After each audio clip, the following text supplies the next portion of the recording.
చాలా మందికి ఐఫోన్ కొనాలని చాలా గట్టి కోరిక, చాలా మందికి డ్రీమ్స్ అనేది ఉంటుంది. బట్ మనం దాన్ని కొనాలంటే భయపడుతుంటాం. ఎందుకంటే మార్కెట్ లో ₹1,00,000 ఉంటుంది. కానీ మీరు ఎప్పుడైనా ఆలోచించారా, ఎందుకు ఐఫోన్ రేట్ అంత రేట్ ఎక్కువ ఉంటుంది? అసలు కారణం ఏంటో మీకు ఈ వీడియోలో చాలా క్లియర్ గా చెప్తాను. ఒక ఐఫోన్ మ్యానుఫ్యాక్చరింగ్ చేయాలంటే వాళ్ళకి ఎంతెంత ఖర్చు అవుతుందో మీకు ఇప్పుడు చాలా క్లియర్ గా చెప్తాను.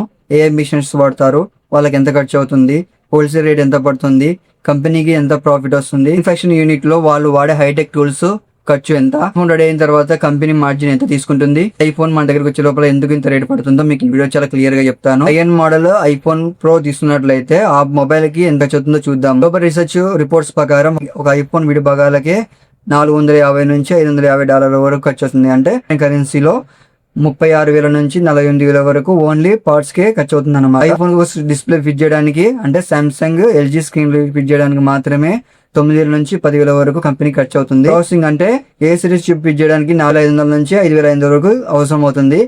ఇది TSMC కంపెనీ తయారు చేస్తుంది, అందుకే ఇంత రేట్ అనేది ఎక్కువ పడుతుంది అన్నమాట. కెమెరా సెన్సార్ ఫిట్ చేయడానికి 5,000 నుంచి 7,500 వరకు ఖర్చు అవుతుంది. బాడీ పార్ట్స్, బ్యాటరీ, చిప్లు ఫిట్ చేయడానికి 5,000 వరకు ఖర్చు అవుతుంది. అయితే ఈ ఫ్యాక్టరీలో ఇవి ఫిట్ చేయడానికి ఫ్యాక్టరీ కూలీ ఓన్లీ మీకు ఒక ఐఫోన్ కి 1,500 నుంచి 2,000 వరకు కూలీ తీసుకుంటుంది. యాక్చువల్ గా 1,00,000 పెట్టుకునే iPhone price actual material cost మీకు 45,000 వరకు ఉంటుంది అన్నమాట. ఇక్కడ అసలైన ట్విస్ట్ ఉంది. ఎందుకంటే ఐఫోన్ కంపెనీస్ కి విడి భాగాల మీదనే ఖర్చు కాదు, కంటికి కనిపించని చాలా వాటి మీద కూడా కొన్ని కోట్ల రూపాయలు ఖర్చు పెడుతుంది. ఐఫోన్ లో వాడే నానోమీటర్ ని చిప్ తయారు చేయాలంటే ASML కంపెనీ నుంచి కొన్ని వేల రూపాయలు పెట్టి లిథోగ్రఫీ మిషన్స్ ని కంపెనీ ఇంపోర్ట్ చేసుకుంటుంది. కంపెనీలో వాడే ప్రొడక్షన్ లేజర్స్, రోబోటిక్ హార్డ్వేర్స్, మిషనర్స్ లో వాడే production lasers, cutting tools, hardwares, robotic hardwares కి భారీ ఖర్చు అనేది కంపెనీకి అవుతుంది. నెక్స్ట్ వచ్చేసి R&D అంటే రీసెర్చ్ డెవలప్మెంట్.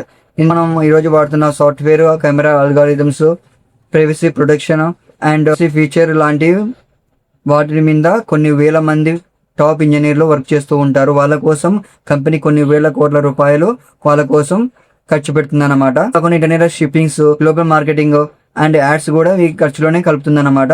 లేదా హోల్సేల్ ప్రైస్ అంటే ఈ కంపెనీ ఎలా నిర్ణయిస్తుందంటే అన్ని ఖర్చులన్నీ కలుపుకున్న తర్వాత కంపెనీ తనకు కావాల్సిన కొంత అమౌంట్ ని ఫిక్స్డ్ ఖర్చు అనేది నిర్ణయించుకుంటుంది అనమాట. ఆ మార్జిన్ ని హోల్సేల్ ప్రైస్ లేదా కంపెనీ ప్రైస్ అంటారు.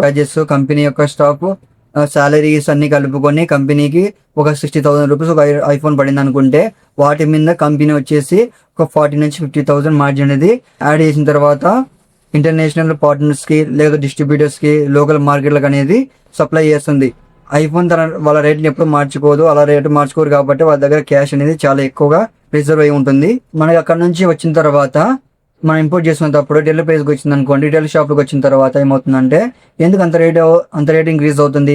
మనకి యాక్చువల్గా 85,000 నుంచి 95,000 రూపీస్ మనకు వచ్చింది కదా, ఎందుకు రిటైల్ ప్రైస్ లో 1,40,000 దగ్గర రూపీస్ ఎందుకు అవుతుంది అంటే ఎలక్ట్రానిక్స్ పై and custom duty and GST 18% ఉందన్నమాట. కస్టమ్ డ్యూటీ 25% నుంచి 35% వరకు వేస్తారు. దానివల్ల రిటైల్ ప్రైస్ వచ్చే లోపల ఎందుకు అంత రేట్ ఎక్కువ అవుతుందంటే ఇక్కడ అసలైన ట్విస్ట్ ఉంది. ఒక క్లియర్ గా వింటే మీకు చాలా బాగా అర్థమవుతుంది. అదేంటంటే 95,000 రూపీస్ నుంచి కంపెనీకి వచ్చింది. కంపెనీకి వచ్చిన తర్వాత మన ఇండియాలోకి ఇంపోర్ట్ చేస్తున్నప్పుడు ఎలక్ట్రానిక్స్ పై 18% GST, 25 to 35% custom duty, import taxes ఉన్నాయన్నమాట. దీనివల్ల మనకి 95,000 రూపీస్ మీద ఇంత పర్సెంటేజ్ ఛార్జెస్ పడతాయి కాబట్టి, ఇంత పర్సెంటేజ్ ట్యాక్సెస్ పడతాయి కాబట్టి 1,40,000 రూపీస్ అవుతుంది.